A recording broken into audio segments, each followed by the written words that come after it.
Ladies and gentlemen, the Democrats' worst nightmare just unfolded last night, and you do not want to miss this update. But before we get started, click like and subscribe, and make sure to turn the bell notifications on. Also, Christmas is right around the corner, guys. If you want to save tons of money, use my promo code Nick at MyPillow.com and get free shipping off all of the greatest sleep products in the world. There's a link in the description. Check it out. It'll save you money. It'll support the show and the great patriots over at MyPillow. Now let's talk about what happened last night. So Turning Point USA hosted an event at the University of Mississippi, and Erica Kirk, widow of Charlie Kirk, rest in peace, brought J.D. Vance on stage, and he took hardball questions and gave based, authentic, smooth answers for an hour straight, completely unscripted, completely unfiltered, with no teleprompter.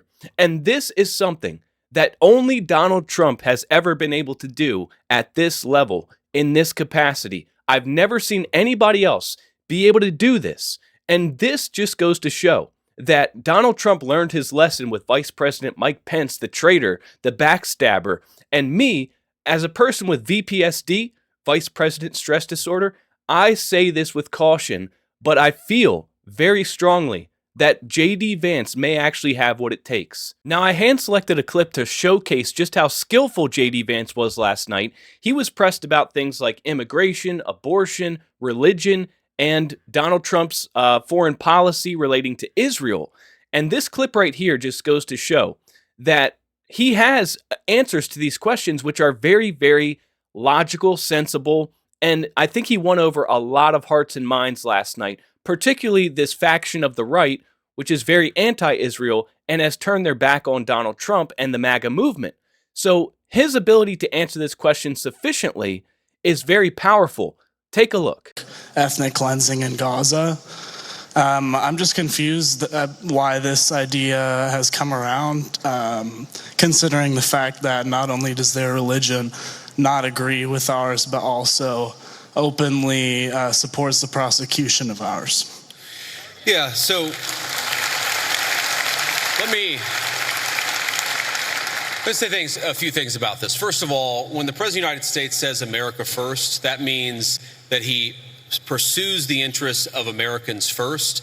That is our entire foreign policy. And that doesn't mean that you're not going to have alliances, that you're not going to work with other countries from time to time. And that is what the president believes, is that Israel, sometimes they have similar interests to the United States and we're going to work with them in that case. Sometimes they don't have similar interests to the United States. And this example, the most recent Gaza peace plan that all of us have been working on very hard for the past few weeks, the president of the United States could only get that peace deal done by actually being willing to apply leverage to the state of Israel.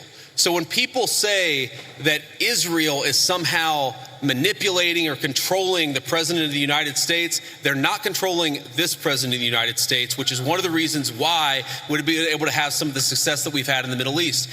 That right there was the perfect response to that question. You could not script that any better. And I've never seen a vice president do this. I've never seen any politician do this besides Donald Trump. Unfiltered, unscreened questions with no teleprompter and no script is unparalleled. And this is what it takes, guys, because we are in a new era of transparency.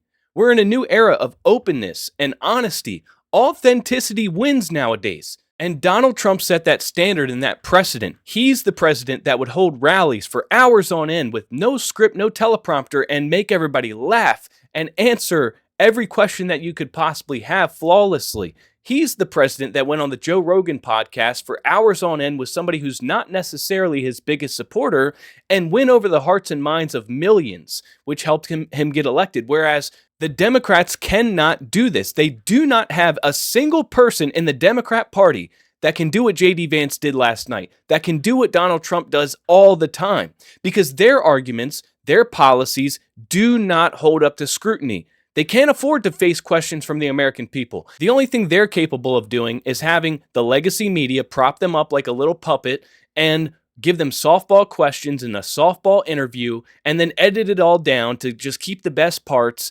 It's all BS, and everybody sees right through it now because the standard has changed.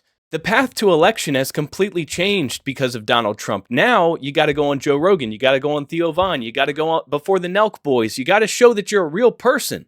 People demand that now, and the Democrats are not prepared for this. They have nothing. They don't have anybody that can do this. AOC, her horse teeth are chattering right now. Chuck Schumer's shaking in his boots because they know they don't have anything that can compete with this.